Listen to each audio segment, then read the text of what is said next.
Hey everyone, it's Alexander Robinson. Welcome to the channel. This is my review for Pokémon Heroes, which is the 5th movie in the Pokémon franchise. And it was released in Japan in 2002 under the subtitle The Guardians of Altamar, Latios and Latias. It came out in the US in 2003 under the subtitle Latios and Latias, simple as that. It takes place during the 5th season of the anime, the Master Quest season.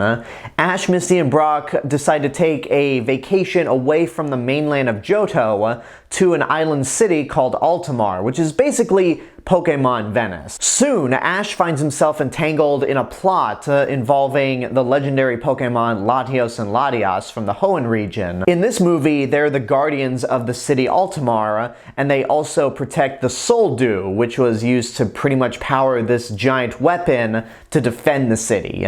However, two spies named Annie and Oakley, get it, decide to invade Altamar, capture Latios and Latias, and steal the Soul Dew for themselves. So it's up to Ashe and friends to try to stop them. So we have come to the end of another series of retro reviews. I know there are several other Pokemon movies that have come after this, but my main intention was to review all the movies that were released in US theaters theatrically. And Pokemon Heroes was the last one to get a theatrical release, even if it was under the same limited release standard like Pokemon Forever. And I actually don't know why I saw this movie in theaters. I remember hearing about it. I don't think I asked my parents to take me to see it. I'm pretty sure my dad took me and maybe my brother to see this in theaters, probably because he just wanted to do something with us, and even though I wasn't paying attention to the anime at the time, I was still invested in Pokemon. I mean, the upcoming Ruby and Sapphire games definitely got my curiosity back up, and I don't remember much about this movie except that I saw it. I don't even remember the theater I saw this in. It may have been Universal City Walk, but the bottom line is, I barely remember this movie, so watching it again for this review was like watching it for the first time. And I gotta say, this is a massive improvement over Pokemon Heroes. In fact, out of the first 5 movies, it might actually be my favorite. But much like with Pokemon 3, Pokemon Heroes is not going to convert those who weren't fans into fans because, and this happens with a lot of franchises, by the time you get to the 5th movie, you already know what to expect from it. And this series does have a locked-in audience, no matter how niche it might be, and it does its job better than all the other movies that have come before it. There are actually a lot of things in this movie that I love, and I will use that word, love. But again, it's for certain aspects of the movie. I love the opening, the backstory to Altamar, to the Pokemon Latios and Latias, and the credit sequence where we see Ashe and Misty competing in a Pokemon race is actually clever. It gives us a new element in the Pokemon world to show, hey, Pokemon can't just be used for battling, they can be used for other things like racing. And I thought that was a really fun sequence and just an overall novel idea. I especially like the little gag where 3 Natu and a Xatu basically act like the ready, set, go lights in a race. That was clever. In fact, something just dawned on me. With the amount of Pokemon spin-off games that were coming out at that period of time, and with the popularity of Mario Kart, why wasn't this aspect ever turned into a game? Like a Pokemon racing game, whether you're using water Pokemon or flying Pokemon or just really fast Pokemon, how come this was never turned into a game? Or better yet, why hasn't Game Freak actually added this into their Pokemon games? I highly doubt they will, but you know, a fan can dream. But anyway, that was one of the big highlights of the movie. I also really love the art direction. This movie is absolutely gorgeous to look at. Nothing compared to Hayao Miyazaki movies. So if you're thinking that level of gorgeous, get out of here. There are some sequences involving CGI buildings which don't stick out as much as the terrible CGI forest in Forever, but when it's 2D animation, it just looks more appealing. Latios and Latias work much better as a legendary Pokemon pair than Celebi and Suicune did, because Celebi was mostly there just to be cute, and Suicune served no purpose at all. Latios and Latias had the advantage of being more useful and cool as legendary Pokemon. This was the first time most people actually got to see these Pokemon, and the fact that they're part of a game that had yet to be released makes their backstory a little more unique. Like, yeah, we know nothing about Latios and Latias, so the fact that they give these two Pokemon a backstory involving this city, it kind of fits. Both Pokemon are depicted as brother and sister.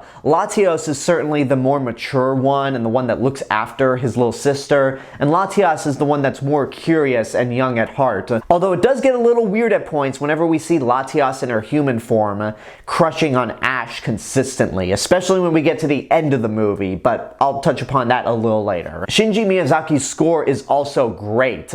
It's memorable, especially with the collaboration with Coda. The two musical tracks that stick out in this movie to me more than anything else is the Altamar theme and the score when Latias, Ashe, and Pikachu are trying to avoid the evil Aerodactyl and Kabutops. That is a piece of music that gets me pumped up and motivated to do something, so I love it. Unfortunately, there are a handful of issues throughout.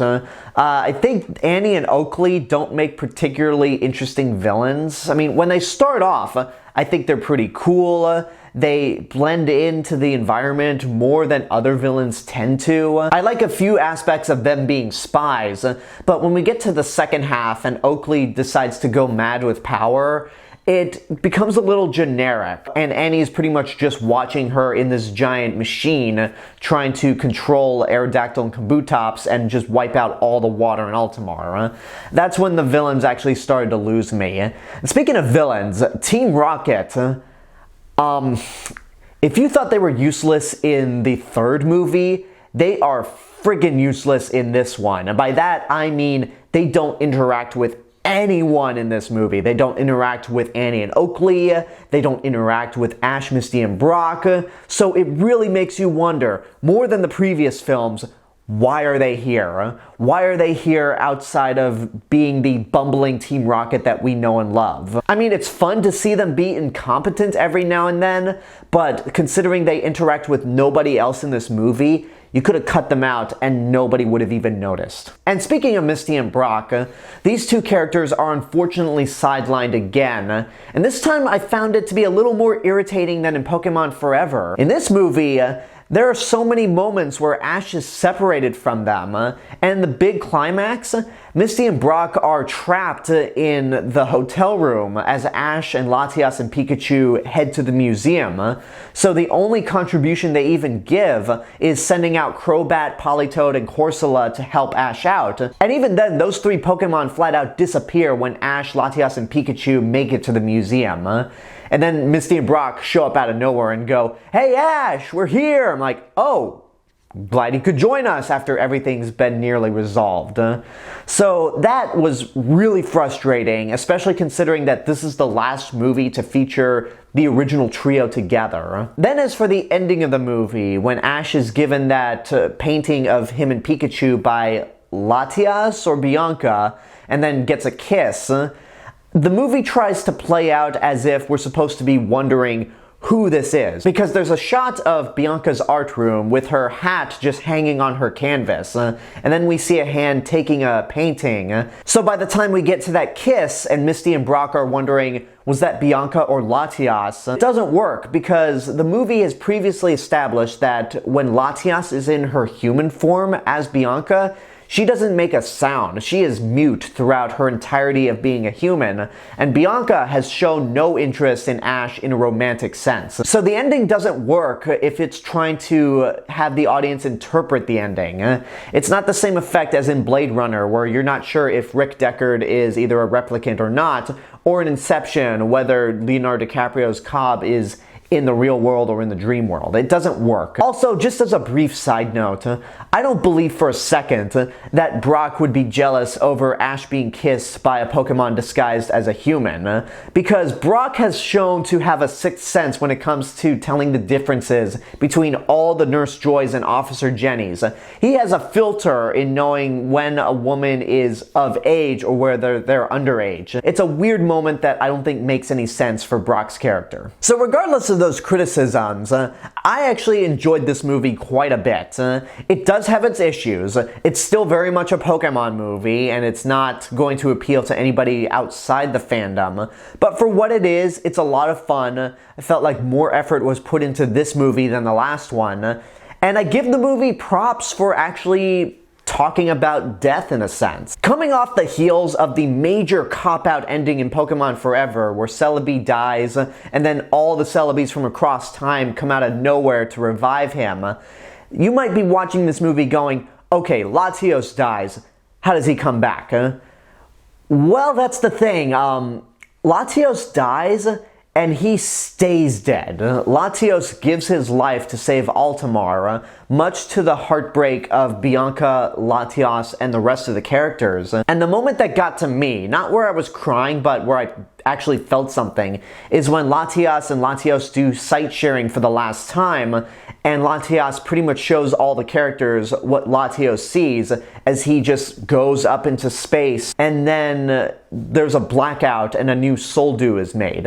That's a powerful moment. It's a moment that I don't think enough people give this movie credit for, and Pokemon in general. The fact that, yeah, after that really cop-out ending in Forever, they actually killed one of the major characters, and you kind of feel something.